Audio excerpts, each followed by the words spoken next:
Hi, it's Jen Richler with a special summer episode of Can We Talk. I am joined by my two lovely co-producers, Nahanni Rouse and Judith Rosenbaum. Hello, Nahanni and Judith. Hi, Hi, Jen. Jen. Happy almost end of July. And where have I found you both today on this, what is a sweltering hot day in Bloomington, Indiana, where I am? How about the two of you? Nahanni, where are you? Well, I'm in the Catskills, actually. I'm That in, sounds much nicer. yeah. Well, it's actually kind of hot here too, Ah, okay. but I'm sure a little bit less hot. And I'm in a house that has been in my family since 1947. And I'll just say one kind of interesting thing about this house, which I've always found fascinating. I don't know too much more about it, but my great grandmother, my grandmother, and her sister bought this house together. And even though none of the three of them had jobs or income, their names are the ones that are on the deed. And I that's a project for another time to research exactly why they decided to do it that way. I see a future episode. Yeah, Cool. possibly, This is yeah. like very on brand of you. Okay, Judith, where are you? I am at home in Newton, Massachusetts, where it is also quite hot and even a little bit hot here in my home office, which is in the attic. Though I do have very glad to have air conditioning, the air conditioning is working hard to keep it not super cool up here right now. Okay, so like I said, this is a special summer episode. Why is it special? Because, first of all, we don't normally release episodes in the summer because we're busy preparing for our fall season. But we thought we would pop on today for reasons I will explain in a minute. Um, It's partly special because of the format. We're doing something a bit different from what we usually do. We're releasing this episode in video form, in addition to putting the audio on our website and in your podcast feed like we usually do. So, if you've ever wondered about the faces behind the voices on Can We Talk, you can head over to our YouTube channel, or if you're already watching us on YouTube, hello. Um, so another thing that's different today is that instead of bringing you a story or a conversation, a story about or a conversation with Jewish women, today we're the ones talking. I'm calling this our hot summer picks episode. It goes with the weather, and I think you could tell what was on my mind as I was putting this together. So each of us is going to talk about something we've read or listened to or watched this summer that we think our listeners will love. And we're going to start with you, Judith. So, what is your hot summer pick? I am very excited to share mine, which is a TV show called Reformed. It's on HBO Max. It is in French, and I have to say, please make sure you watch it in French, not the dubbed version, which is truly awful. In French, it's called Le Sens des Choses, which is basically means the meaning of things, which I think is a much better name than Reformed. But this is a really interesting show. It is loosely based on an essay collection by Rabbi Delphine Horveleur, who is one of the few women rabbis in France. And it is, in fact, about a woman rabbi named Leah Schmoll, who returns home to Strasbourg to take her first rabbinical job. Hmm. And she's just a kind of delightful character. She's a bit uncertain, sort of tentative, but also very thoughtful and sweet and real. And it's about both her kind of professional challenges, taking on the role of being a rabbi, and also her family relationships and how she wants to just be in the world and dating and other kinds of things. And the show is really both quite funny and also very moving. And also, it really gets the Jewish stuff right. I'm always very sensitive to that in TV shows. And there's just like real, like they don't shy away from having real Jewish content. Like I don't think I've ever on TV seen anyone say Modeh Ani, the prayer you traditionally say Mm. when you first wake up in the morning, or say the prayer for putting on a talit, the blessing that you say when you put on a talit, but those are both included. Um, so I highly recommend it. I haven't finished it yet, but I'm about halfway through and I'm really enjoying it.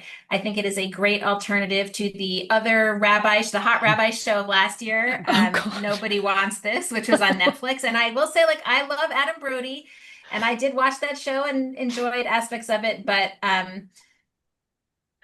Leah Schmoll is a much better rabbi than Noah Rocklove or whatever his name was in that show. So I Hmm. recommend that. And of course, I always want to send you back to JWA. If you want to learn more about Rabbi Delphine Orveleur, you can do so at JWA. She's part of our Women Rabbis exhibit, and you can watch clips from an interview with her at jwa.org. So look for her there. Her last name is spelled Horvilleur. And where is it streaming? HBO Max. I think it's just called Max now. No, I think it was called Max and they switched it back to Oh my HBO gosh, Max. very confusing. I know Okay. they're clearly having some branding issues. Some identity crisis. Okay, excellent. I've heard good things about the show. How about you, Nahanni? Well, I have three books that I'd like to just briefly mention, if that's all right. You can do three. Thank you. So the first is The Safekeep by Yael van der Wooden. It's set in the 1960s in the Netherlands, post-war. It won the Women's Prize for Fiction this year and the National Jewish Book Award for debut fiction. It's hard to talk about it without kind of giving away, something really key about it. So I'm not going to say a lot about it. It's sort of part of it is a steamy romance between two women, but it has a twist. One thing that I really like about it is that it's a book where the house becomes one of the main characters. And I Mm. always really enjoy a book like that. And this is just a house with a lot of history that gets revealed through the course of the book. And I'll just leave it at that. Um, and the writing is lovely and the characters are interesting. So Um, the characters are somewhat unpleasant. Like I found well, them they're a hard little to hard spend to time with. parse. They're hard Yeah. to parse, but they're interesting, I Yeah, they thought. definitely are interesting. Yeah. Okay, so the second one is not a new book. It's a memoir that was published about 20 years ago about a Jewish girl growing up in Iran in the years leading up to and during the Iranian Revolution. It's called Journey from the Land of No by Roya Hakakian, and it is beautifully written. And it's the first time that I've really read an up close and personal account of this time period. And it was particularly interesting to see this history unfolding through the eyes of a Jewish girl. There are some terrifying parts of it, obviously, but I'll just share one scene that was totally wonderful.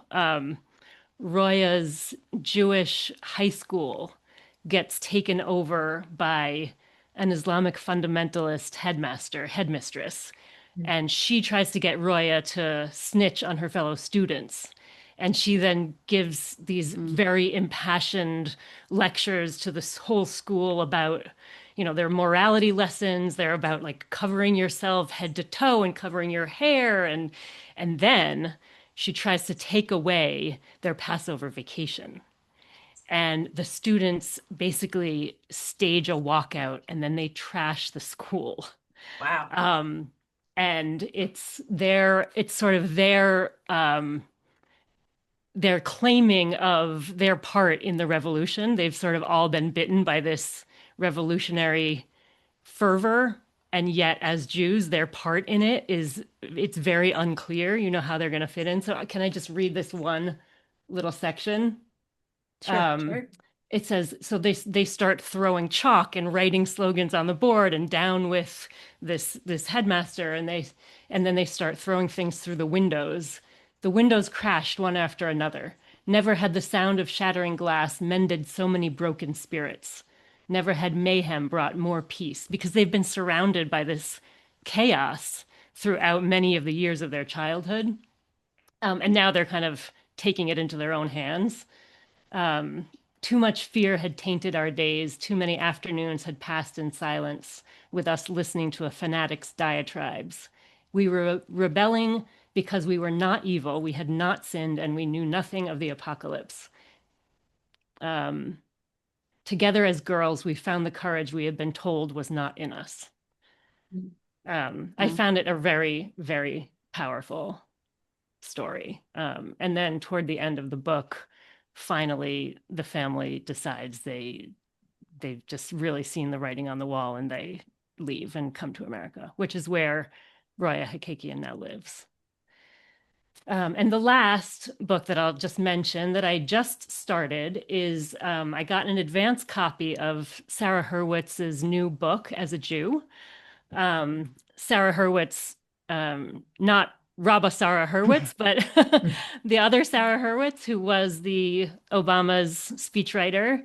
And just to remind people, years ago, we had Sarah Hurwitz on to talk about her first book, Here All Along, which is basically, it's kind of an introduction to all of the things that she learned about Judaism when, as an adult, she kind of rediscovered this whole world of Jewish religion and culture that she had grown up not knowing a whole lot about. And she really fell in love and then wrote this book, which is a very nice kind of primer, I think, on for somebody who's just getting to know their roots. And then in the second book, she asks the question of why didn't she know all these things? Like, why did she grow up with barely any knowledge of her own culture? And so she kind of traces it back to hundreds, if not thousands of years of anti-Semitism and, what it's like for Jews to grow up in majority Christian cultures. And it's interesting and well written. And I'm enjoying it so far. I've only read a couple chapters. I also started that recently, and in addition to encouraging our listeners, if you haven't heard it, to go back and listen to our interview with her about her first book, I will be interviewing her about this book as part of JWA's book talks, which hopefully some of you attend, um, on Thursday, November 3rd. Well, I have to check what the date is actually now that I think about it. But Now you gotta check. I know it's our last book talk of this. We're just putting together, we have our thing. It is Thursday, November 20th at 8 p.m. Eastern Time. So check jwa.org for registration information about that. It's not up yet, but it'll be up in the fall. And would love you can be part of our conversation. It would be so great if people, before they tune into the book talk, if they listen to the podcast about the first book, because that's a really great background. I loved the first book. Even though I wasn't exactly like on the same trajectory as her, I like a lot of what she said resonated with me in that book. I think it even got me to go to services a little bit more. Okay. My turn. So we've now covered book. Nahanni, you're very well read this summer. And Judith had a show recommendation. So I am going to recommend a podcast, specifically a mini series. So very manageable length, 4 episodes long. It's called The Retrievals, and this is actually the second season of The Retrievals. So some people probably listened to the first season. And so both seasons of The Retrievals thus far have been broadly about women's pain and what happens when women's pain is trivialized or dismissed or ignored in the medical establishment. The first season was about women at a particular IVF clinic who experienced excruciating pain during their procedure for reasons that are very disturbing and dramatic that I won't explain if you haven't heard it, but definitely recommend the first season. Their concerns, were downplayed and dismissed, but eventually came to light. And that was excellent. The second season, again, is about women's pain in a reproductive health setting, but this time it's during C-sections. And it turns out that pain during C-section is more common than a lot of people realize. I had both of my kids via C-section, and even though there were some hiccups and things didn't go 100% smoothly, I did not have pain.